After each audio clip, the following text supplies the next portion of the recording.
안녕하세요. 백만불 미스테리 레체 아빠입니다. 오늘은 대한민국을 향한 북한의 테러 사건 그 두 번째 이야기입니다.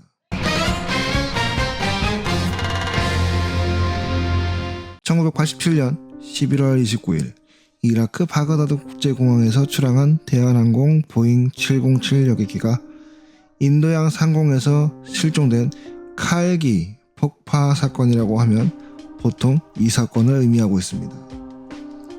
대한민국 정부는 북한의 지령에 의한 공중 폭발로 결론을 지었고, 조사 결과 북한 지령을 받고 일본인으로 위장한 북한 특수공작원 김승일, 김현희 2인조가 액체 시안 폭탄으로 비행기를 폭파했다는 것이 드러나게 됩니다. 국내 항공사의 항공기가 테러로 인해 공중 폭파되어 승객 전원이 사망한 항공사고 최악의 참사였으나 대한민국 정부의 대응은 상당히 미온적이었는데요. 당시 조사단 또한 부실한 인력으로 구성하거나 추락한 위치를 헛다리 짚는 등 애초에 수사조차 제대로 하지 않는 스탠스를 취하기도 합니다.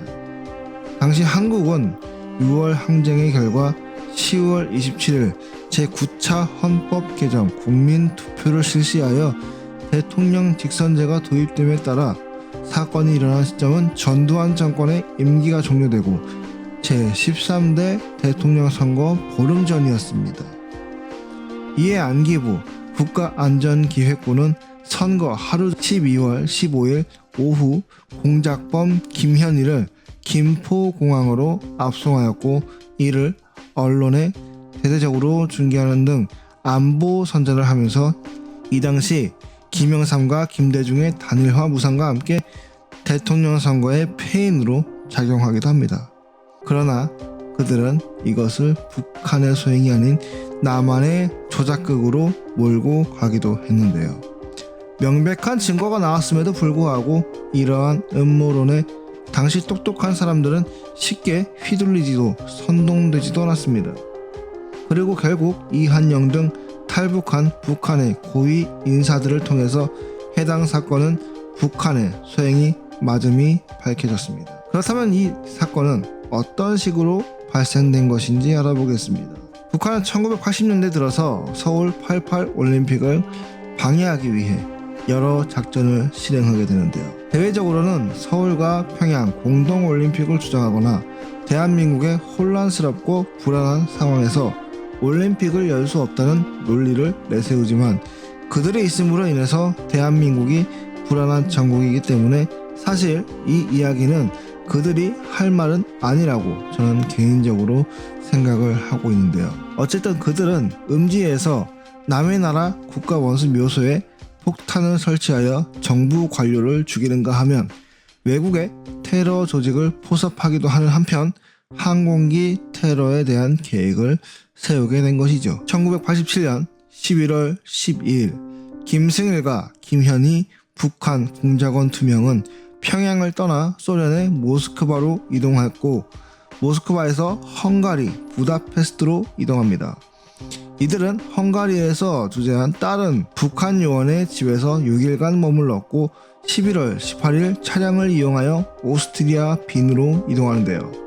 이때 안내하던 요원은 국경을 넘어가면서 일본 위조 여권을 2장 건네주는데, 오스트리아는 냉전 당시 중립국이었기 때문에 북한 여권으로도 입국이 가능했으나 친미 성향이 강한 국가이니만큼 일본인 행세를 했던 것이죠. 이후 빈에 소재한 호텔에 약 9일간 머물렀고, 머무는 동안에는 오스트리아 항공을 이용하여 유고슬라비아 베오그라드에서 바그다드 아부다비를 거쳐 바레인으로 가는 티켓을 구하며 이후 아부다비에서 로마로 가는 다른 티켓을 도주용으로 구하는데요.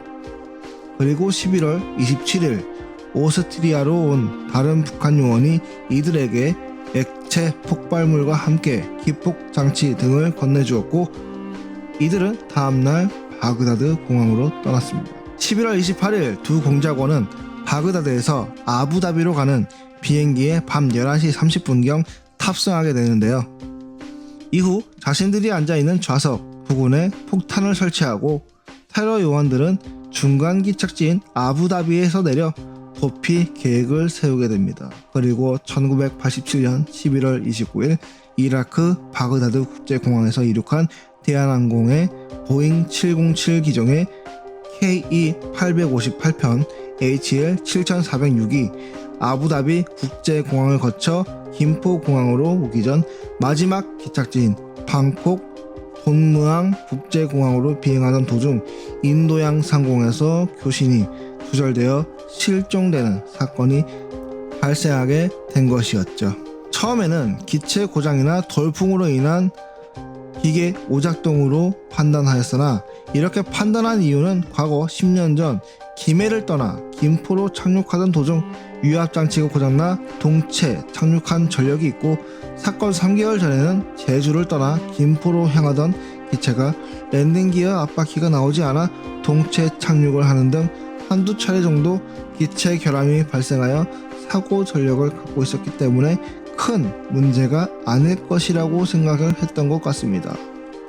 그러나 이런 경우에는 주변 공항 관제탑에 구조 요청을 하게 되는데 조종사의 구조 요청이 없었고 이런 상황에서 가장 합리적인 판단은 테러에 의한 공중 폭발로 간주하게 되는데요. 사건을 조사하는 과정에서 중간 기항지였던 아부다비 국제공항에서 내린 일본인 남녀 승객 2명이 출국을 시도하던 도중 위조 여권 사용으로 검거되었다는 정보를 입수하고 즉시 이들을 검거하게 되는데요. 검거된 남성의 신원은 70세 노인 하치야 시니치. 왜 하필 시니치인 건지. 본명은 김생일로 여성은 하치야 마유미로 본명은 김현희.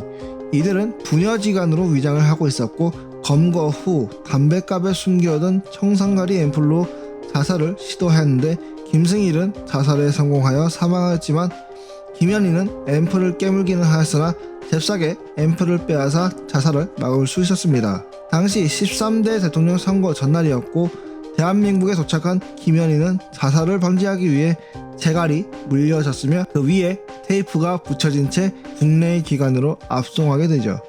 처음에 그들은 일본 여권을 사용했기 때문에 일본으로 압송될 뻔했으나 한국 정부에서 청산가리 앰플을 사용하여 자살하는 것이 북한의 수법임을 증명하여 한국으로 압송하는 것에 성공하게 되었죠. 당시 사건을 조사하던 안기부는 88 올림픽을 방해하기 위한 북한의 테러로 결론지었고 김현희로부터 본인은 조선노동당 대외정보조사부의 공작원으로서 지령을 받고 대한항공 858기를 폭파했다라는 자백을 받아내게 됩니다.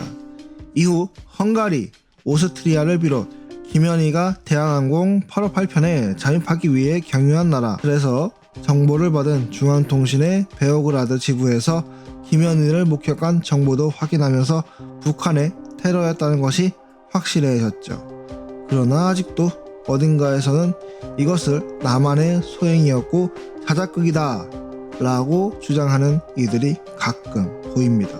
가만히라도 있으면 무식하다는 소리라도 안 듣겠지만 참 할 말이 없습니다. 그리고 2019년 대구 MBC가 사건 32주기를 맞아 이 사건에 대한 연속 보도를 하면서 사건이 재조명되는데요. 이후 특별 취재팀을 꾸려 취재를 한 끝에 2020년 미얀마 안다만 해저의 칼 858편 동체로 추정되는 잔해를 32년 만에 최초로 발견하는 데 성공합니다. 어쨌든 그들의 도발은 천안함 피격, 연평도 포격, 현재도 계속되고 있습니다. 나라를 지키는 국군 장병들을 항상 응원하며 저 역시 군사 훈련을 받고 제대하였지만 나라를 지키다 다리가 잘렸는데 짜장면 언급하는 머저리는 이제 국군 통수권자로 나오지 못하도록 해야 한다고 생각합니다. 영상 끝까지 시청해주셔서 감사드리며 지금까지 백만불 미스터리 레츠의 아빠였습니다.